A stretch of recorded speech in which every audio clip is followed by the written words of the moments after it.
வணக்கம். இப்போ எல்லோரும் எப்படி இருக்கீங்க? எங்கள் ஊரில் இருந்தேன். காலையில் வயலுக்கு வந்தேன். சொன்ன மாதிரி மழை பற்றாக்குறை தான். தண்ணி கம்மாயில் கொஞ்சம் தான் கிடக்கு. இருக்கிற தண்ணியை பாய்ச்சி உரத்தை போட்டாச்சு. இந்த வருஷம் எதிர்பார்த்த அளவு பருவமழை இல்லை. எங்கள் பக்கம் பருவமழை இல்லை. தஞ்சாவூர்லேருந்து அங்கிட்டு பருவமழை அதிகம். பயிர் எல்லாம் பூரா தண்ணியில் மூழ்கிடுச்சு. எங்களுக்கு தண்ணி இல்லாமல் பயிர் பூரா சாகுது. என்ன பார்த்தீங்களா? இயற்கையோட ஒரு விளையாட்டை பார்த்தீங்களா? இயற்கை அது வேலையை செய்யுது. நம்ம தான் அதை தவறாக பயன்படுத்திக்கிறோம். ஏன்னா இப்போ ஒருங்கிணைந்தபடி நதிநீர், தேசிய நதிநீரையோ இல்லை காவிரியை வையோடு இணைச்சிருந்தா இந்த நிலைமைலாம் எங்களுக்கு வந்திருக்காது. உண்மையில் ஏகப்பட்ட தண்ணி வேஸ்ட்டாக கடலில் கலந்துக்கிட்டு இருக்கு. என்ன நெருக்கி கடைக்கோடி வரை எங்கிட்ட வந்துக்கிட்டு இருக்குது. அதில் இருந்து எங்களுக்கு ஒரு சிறு கால்வாயை கொடுத்தாலே போதும். நாங்கள்லாம் முப்போகம் நல்லா விளைவிப்போம். இந்த எங்கள் மண் எப்படின்னா பொன் விளைவிப்பு.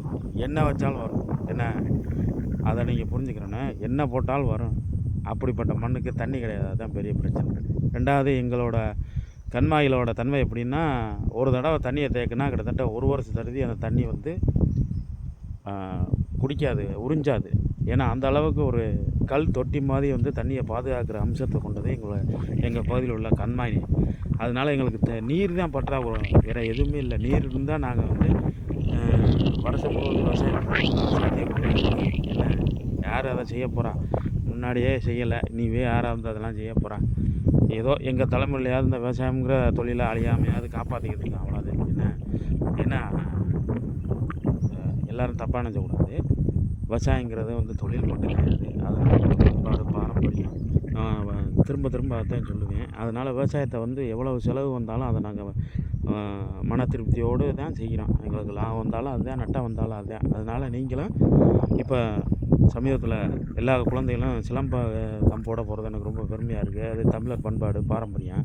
அதே போல் அது விவசாயங்கிற தொழிலையும் நம்ம இந்த இளைஞர்கள்லாம் என்றைக்கு கையில் எடுக்கிறாங்களோ அன்றைக்கி நம்ம நாடு வல்லரசாகவும் வேளாண்மை புரட்சியில் பெரிய நாடாகவும் மாறுங்கிறது ஒரு நிதர்சனமான உண்மை. ஆகவே எல்லோரும் முடிஞ்ச அளவு விவசாயத்தை பழக்குங்க. இப்போ முதல்ல விவசாயத்தை காமிங்க எப்படி செய்கிறாங்க. பழக்கிற எல்லா விஷயம் இருக்கட்டும், விவசாயத்தை காமிங்க. அதில் ஆர்வம் ஏற்பட்டு செய்கிறவங்க செய்யட்டும். Okay, right, thank you. தப்பு